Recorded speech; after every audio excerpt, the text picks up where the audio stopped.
I'm Saffron Caudry and I'm Deputy Chief Executive at NHS Providers. As you may know, NHS Providers has recently launched a new development programme to support boards in leading digital transformation. Our Digital Boards programme is funded by Health Education England and delivered in partnership with Public Digital, an organisation with expertise in public sector digital transformation. We know the NHS's response to COVID-19 has accelerated digital transformation, and it's critical that boards now lock in that rapid learning and build on the momentum for longer term benefit. Our Digital Boards programme aims to capture board level good practice and learning on digital transformation and play this back to you in a range of engaging formats. This will include how-to guides, board level briefings, as well as seminars and online events. We will also be offering free bespoke board development sessions to trusts. These will be tailored to reflect development needs of your boards, and we will design an agenda based on conversations with you in advance.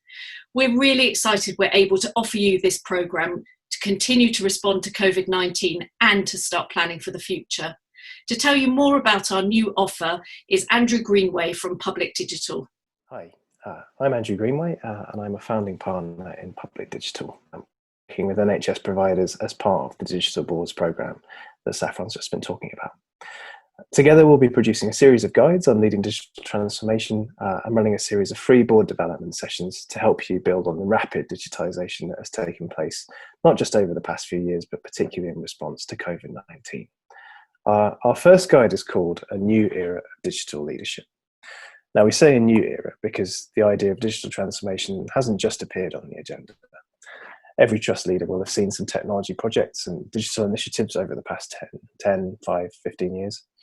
And all have seen some benefits, but all probably will have experienced a few scars as well along the way. And public organisations that weren't really started in the internet era have learned many lessons over the last few years.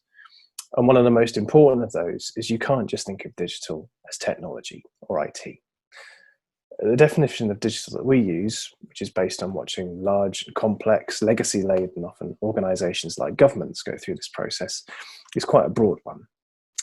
We see digital as being about applying the culture, the processes, the operating models, and the technologies of the internet era to respond to people's raised expectations. And it's probably fair to say that digital is more relevant to trust boards now than it has ever been. And while the coronavirus pandemic has accelerated the adoption of some technology across healthcare, that doesn't mean that the NHS has simply transformed overnight. And to achieve that kind of lasting change and transformation, and of course the improvements to clinical outcomes and patient experiences and staff satisfaction that can be gained from them, will mean looking at some of the underlying ways of working and seeing how they can evolve. And that in turn will mean leaders having to develop a sense of curiosity and probably a sense of confidence in some new areas. That'll be like understanding the basic technology architecture of your organisation, which will become a bit like understanding a balance sheet, one of those core skills that all modern leaders will be expected to have. It means board members taking more collective responsibility of the digital agenda as a key strategic issue that's going to impact on all the executive portfolios across the organisation, rather than just being an operational challenge for the CIO. And it will mean the rhythm of board meetings beginning to change too, with members looking at prototypes and live code and things in browsers as much as looking at papers. Those new digital services will be built more quickly than in the time it takes to have the meetings needed to normally agree whether to build them or not. And what we'll see over time, and already are beginning to see, is the distance between technology and the business, or indeed clinical care, will start to disappear.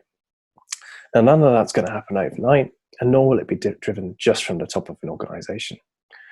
The role of leaders will be about setting clear direction, supporting the right kinds of investment, and then clearing blockers from the paths of the teams who have been trusted to deliver that kind of change. But for now, thank you for sparing the time. I really look forward to meeting you at the webinars that we'll be holding with NHS Providers over the coming months, and I hope to get to know you and your organisations at the bespoke board development sessions that we'll be having later in the year and beyond. Thank you.